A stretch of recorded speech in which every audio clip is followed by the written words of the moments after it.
बारी आपका स्वागत है आश्वासन सेवा ट्रस्ट में एवं इस महान यज्ञ में आप इस बोलिए श्री सद्गुरुदेव भगवान की है। एक स्वामी जी की घटना है। माने वो घटना ऐसी है महाराज जी की अपने लोगों के बीच की है। उन लोगों ने कहा कि इन बात को कभी किसी से कुछ बताना नहीं, इसलिए हम दूसरे रूप में उसको निवेदन करते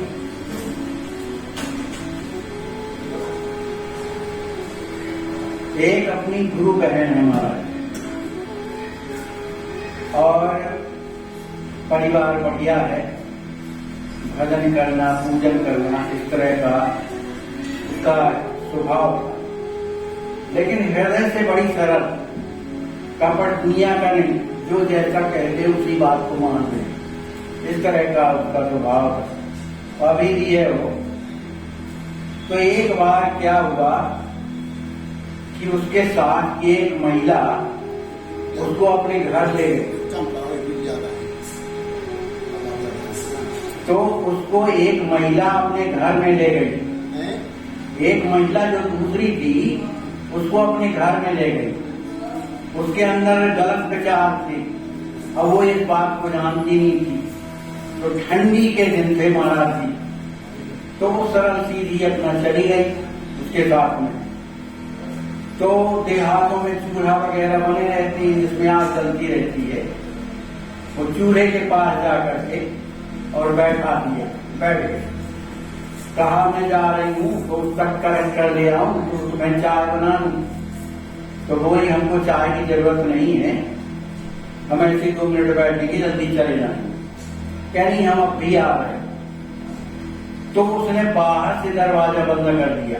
अब वो अंदर बैठी है चूल्हे के पास और बैठी हुई थी। उसको नहीं मालूम है कि अंदर कौन है। उसी कमरे में एक कमरा और था, तो उसका पति वहां पर था और वो दरवाजा बाहर से सांठा लगा करके चली गई और उसका पति था। तो वो वहां से वो निकला और दरवाजा बंद है। तो उसने कुछ ऐसे शब्द कहे जो नहीं कहना चाहिए। तो उसके हृदय में ये भावना आई कि इसका गलत विचार। तो उसको दुख लगा कि बताओ मेरे साथ कैसा छल उसने किया कि अपने घर में बैठा करके और पता नहीं कहाँ चली गई। तो वहां से भागी दरवाजा खोलने को, तो बाहर से सांकड़ बंद थी। अब वो बेचारी कहे क्या, और उसका वो पति चला रहा था महाराज को पकड़ने के लिए, गलत निगाह से चला आ रहा था। तो उसने जो लकड़ी के जो जलते हुए लुगर रहते ना अंगारे, उसी को लेकर के कहा कि तुम यहाँ आओ तो मैं तुम्हें जला दूं। वो महिला बोली, लेकिन औरत सो औरत आखिर वो आया तो पकड़ लिया मैंने हाथ से, उसके जो जल रहा था लकड़ी का वो उसके हाथ से छूट गया। अब उसको इतना दुख लगा कि बताओ ये कैसा क्या। उसने सरकार की याद किया, सरकार आंखें मूंद करके और सरकार की याद किया कि स्वामी जी जो आपकी इच्छा हो सो अब होए। इसलिए कि अब मैं तो परवश हूँ, बाहर जा नहीं सकती, ये तो पुरुष है, मैं इसके सामने क्या कर सकती हूँ। तो वो रोने लगी और सरकार की याद करके उसने आंखें बंद कर लिया कि जो होना हो तो होए, ऐसा उसने सोचा। ठीक उसी समय पर वो जब नजदीक आया तो किसी ने उठा करके उसको ऐसा उठा के पटका वहां पर उसके पति को कि और एकदम पिटाई लग रही थी। उसके मुंह से खून निकल रहा था, आंखों से खून निकल रहा था और चिल्ला रहा था। जब तक उसकी पत्नी आई, दरवाजा खोला तो देखा वो चिल्ला रहा था, अरे बचाओ, अरे बचाओ। कहा तो इधर कौन मार रहा है, तब तो कुछ नहीं दिखाई। अरे कहा कोई मार रहा है, बहुत जोर का लग रहा है और मुंह से खून, हाथों से खून निकल रहा था। तो किसी तरह से वो जो शांति हुई, जब उसने दरवाजा खोला तो वो अपने घर को चली गई। और वो है तो तड़प रहा था एकदम। उसकी पत्नी ने संभाला कि बताओ ये तुम क्या किए हो, ऐसा तुम्हें करना चाहिए। मैं तो किसी तरह उसको लेकर के आई थी कि चलो भाई ये मेरी मने सहेली जैसे, तुम्हें ऐसा नहीं करना चाहिए, ये तुमने बहुत गलत किया।